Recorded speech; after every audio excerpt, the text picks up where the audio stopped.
Well, welcome to Hell's Hollow Trail number 2.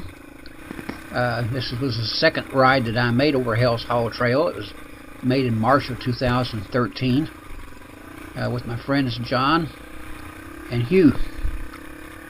And I was still riding the old XT225 Yamaha at that point. And I had rode this trail once before by myself, and it was a rather scary trail to try to ride by yourself, and I had little problems on it. But it's a little different this time. I rode in the summer of the year before, and most of the leaves are down, and you can see a little bit more of what you're riding on up here. The first obstacle that you come to on this thing is this old tree that's fallen across right here, and it's still growing, as you can see from the limb coming up on the side of it.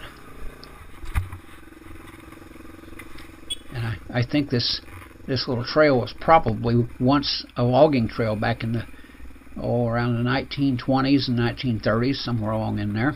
It's pretty well overgrown, as you can see the trees and the vines and stuff in here.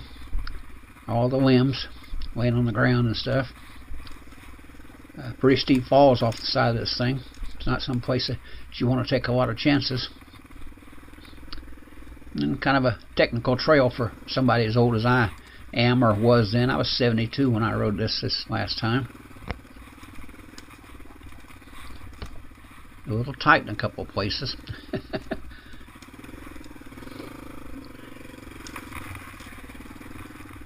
And John and Hugh are behind me at this point here, riding along, and here was my first mistake. I'm really not too sure just what caused this, but there it was.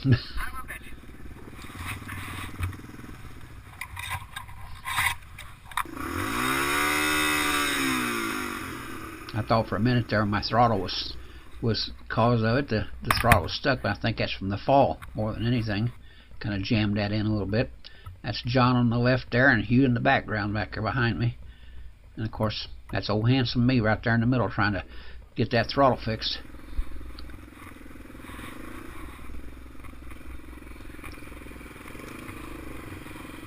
Now, if I was a young man, I might have went flying off up through here like I used to think I could ride, but I know I can't ride like that much anymore, and so I kind of take it easy on these little technical trails like this especially. Haven't been back on it since this happened. I might try to ride it again this summer if I can get somebody that's stupid enough to ride with me.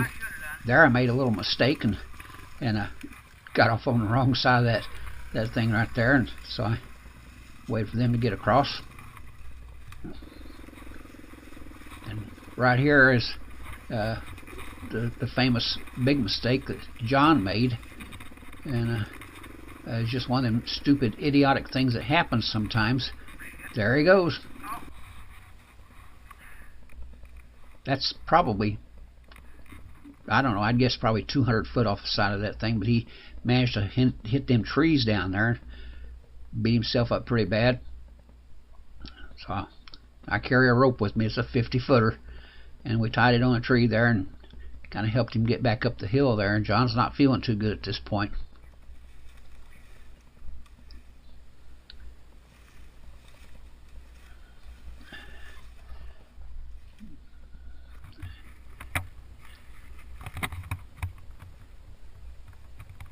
So I decided to go ahead and ride on ahead to make sure that the trail was going to be okay and they was going to follow me up down through there.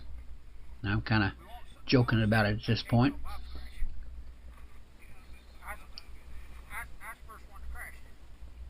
Kind of trying to make a lot of something that really could have got somebody hurt bad. No, we're going to say it's Hughes crashed in the video.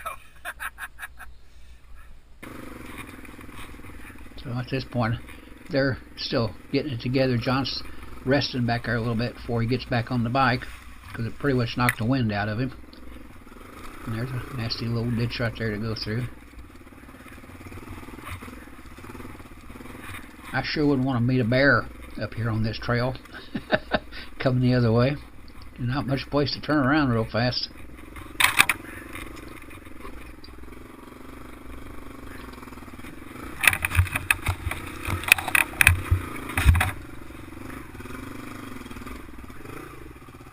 It's a long ways down right there on my left.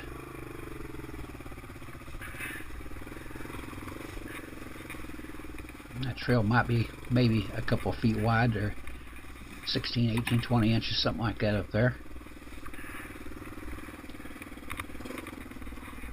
The rhododendrons are looking pretty up there, even though it's the middle of the winter time.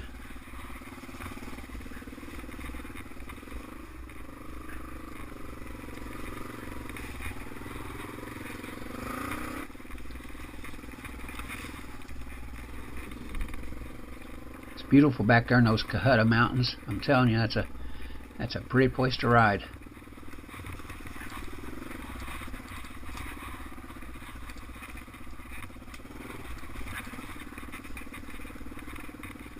Here's another little scary spot right here. There's a ditch up here. It's about 10 foot deep, and I'm not quite as scared of it this time as I was the first time I come through here, but it's still a long ways down and straight back up the other side.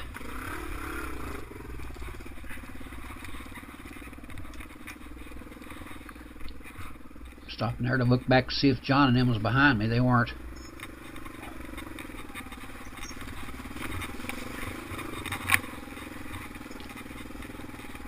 This trail going back this direction is, I was just to my left there, and about 200 feet up the hill there was where I come across, and then this zigzags back to the other trail.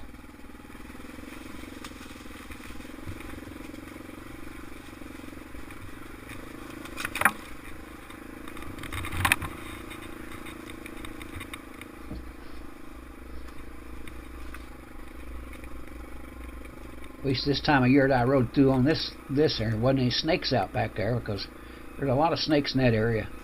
Copperheads, rattlesnakes, and whatnot. And this is a scary little point along here. That's a big drop off right there on the side of that thing, and it's really soft in here. There's water running down through there. There's a little creek that drains off the side of that right there. You got to get kind of close right there to jump up there, but all in all, that's not, I guess, too bad. But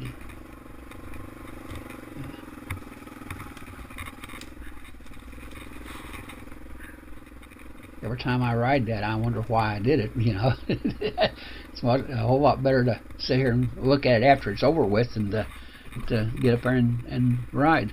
This is a lot steeper than it looks going down this hill here, and you really can't see. There's trenches and ditches and stuff down through there, and under those leaves. There again, if you notice it off to the right there, it's a long ways down too. Yeah, this don't look like much, but right there, that's about a 3-foot drop off right there in front of me. I'm kind of trying to go around it here. Just about down and off this thing here. I hope you guys enjoy the ride. I'm glad I did that, and I enjoy looking at it now, but I tell you, that was a kind of a wild ride there.